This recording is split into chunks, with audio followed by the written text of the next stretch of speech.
बगला, बगुला और हंस दोनों सफेद, लेकिन जो हंस होता है उसको निरक्षीर विवेक होता है। इसी तरह जब तक आपके पास ये निरक्षीर विवेक नहीं आ जाता है, आप कुछ भी करें माफ, ये भी नहीं सोचना मैंने ये पाप किए। बहुत से लोग मेरे लेक्चर सुन के ये सोचते हैं कि भैया मैंने ये गलती कर दी। कोई नहीं, आप इंसान है, इंसान ही गलती करेगा तो क्या भगवान करेंगे? बिल्कुल ये नहीं सोचने का कि मैंने ये गलती करी, मैं बड़ा पापी हूं। जो लोग आपसे कहते हैं आप पापी हैं, वो महापापी हैं। किसी की बात सुनने की जरूरत नहीं। अरे भाई आप मानव है, मानव गलती करता है। अगर आप ऐसे ही होते तो अभी जेल में होते, यहां कैसे बैठे होते? तो अपने प्रति एक श्रद्धा, अपने प्रति एक आदर और एक आत्मसम्मान लेकर के आप बैठिए और दृढ़ निश्चय रखें पूरी तरह से कि आप सब पार हो सकते हैं। अभी नहीं सोचना कि हम ऐसे खराब हैं, हम वैसे खराब हैं, कभी सोचना नहीं। माँ के आगे तो सारे ही बच्चे एक जैसे होते हैं, उसके लिए कोई खराब दिखाई देता है? तो आप माँ के सामने बैठे हैं। हाँ कोई गुरु हो तो वो शायद जरूर डंडे मारे, लेकिन माँ है ना, ये तो सारा प्रेम का कार्य है और बड़े ही सुचारू रूप से हो जाता है। और इस तरह से चकोर चंद्रमा के कण को धीरे धीरे खींच लेता है, इसी प्रकार ये सूक्ष्म ज्ञान आपके अंदर स्थित हो जाता है। आपको फिर सवाल रह नहीं जाता, शंका रह नहीं जाती। पहले तो निर्विचार समाधि स्थापित होगी और उसके बाद निर्विकल्प समाधि। हमारे देश की जितनी भी बातें हैं उसमें का जितना भी सार और सत्य है वो आप सहयोग में पाइएगा, पर जितनी झूठी बातें हैं वो आप छोड़ दीजिएगा। बहुत से लोग चाह रहे हैं कि मुझे सवाल पूछे। मैं उनसे विनती करूंगी कि आज आप कृपया अपने सवालात लिख करके मुझे कल दीजिएगा और उसके बाद मैं उसको जवाब दूंगी। मैं इस सवाल का जवाब देने में बहुत होशियार हूँ। वजह यह है कि इतना मैंने सफ़र किया है, हर तीसरे दिन तो मैं सफ़र करती हूँ और इतने लोगों से मिली हूँ कि मैं जानती हूँ ये सवाल क्या है और ये पूछ क्या रहे। तो उसमें तो मैं बहुत ही ज़्यादा होशियार हूँ। लेकिन मैंने अगर आपको सवाल का जवाब दे दिया, इसका मतलब नहीं कि आप आत्म साक्षात्कार को प्राप्त करेंगे, बिल्कुल भी नहीं। उसकी कोई गारंटी नहीं, वो तो आप पे निर्भर है। आपको अगर पाना है तो आप पाइएगा और नहीं पाइएगा तो उसको कोई, जैसे बीज का अंकुर है उसको कोई आप खींच थोड़ी ना सकते। वो जीवंत क्रिया है। जो जीवंत क्रिया है वो अपने आप अकस्मात सहज होती है और इसीलिए उस सहजता के नाते मैं आपसे कहूँगी कि आप सहज में रहें। अब बताइए, पहले ज़माने में लोग हिमालय पे जाते थे, सर के बल खड़े होते थे और न जाने क्या गर्दन कटाते थे कि क्या क्या करते थे, लेकिन वो पार नहीं होते थे। अब उसे हमें क्या करें?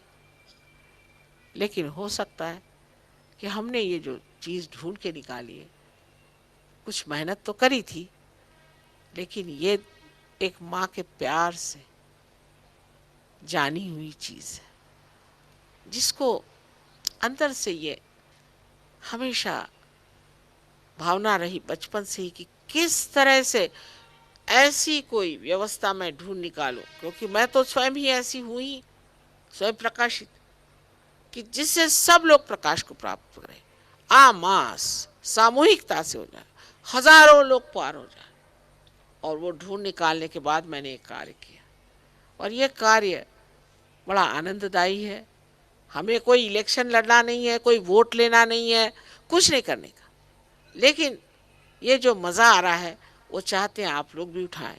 इतना ही नहीं, लेकिन ये हमारा काम है, ये हमें करना है, ये हमारा मिशन है, इसीलिए हम संसार में आए हैं और इसे हम कर रहे हैं। तो आपसे ये विनती है कि ये 10 मिनट का कार्य है जिसमें आपको जागृति हो जाएगी।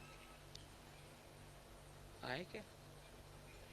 और ये जागृति होने के बाद फिर एक साहब आने वाले थे, अभी तक आए नहीं थे, पर जागृति की बात करें, वो आए हुए हैं यहाँ पर। हमने किसी को पैसा ऐसा नहीं दिया, उनकी जागृति हो गई। वो बहुत बड़े गायक हैं, बड़े मशहूर गायक हैं। इतना ही नहीं, उनके साथ भी एक बहुत बड़ी गायिका आई है, उनकी भी जागृति हो गई। इसलिए वो स्वयं आए हैं कि आपके सामने गाना सुना है। और जब तक जागृति नहीं होती तब तक इस पर हम किसी पे जोर जबरदस्ती तो कर नहीं सकते।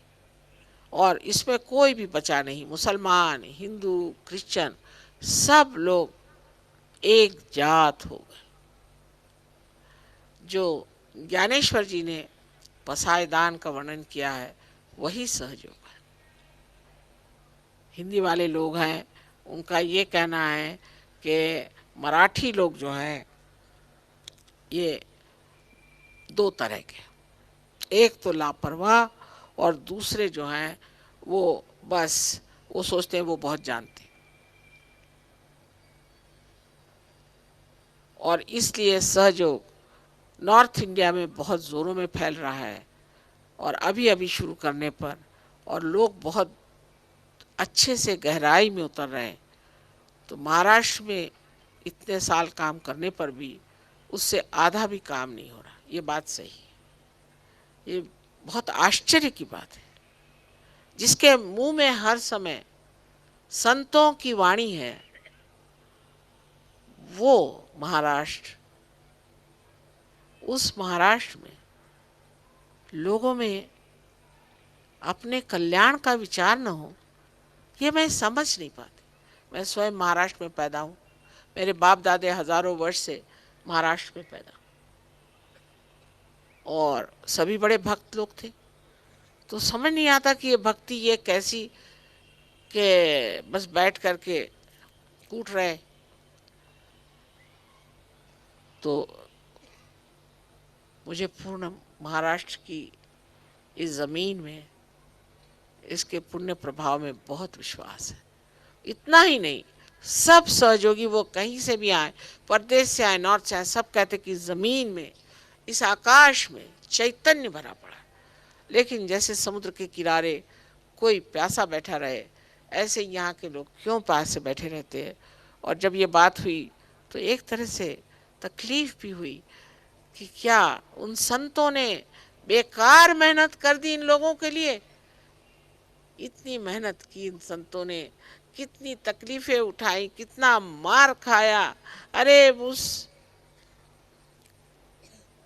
ज्ञानेश्वर जी के पैर में चप्पल भी नहीं, जूते भी नहीं, अब उनकी पालकी लेके घूमते हैं। ये कोई बात हुई? जिनके पैर गर्मी में जलते थे, झुलसते थे, उनको सहलाने वाला कोई नहीं था। और हम लोग ऐसी फालतू चीजें में अपनी जिंदगी में बर्बाद करने वाले हैं क्या?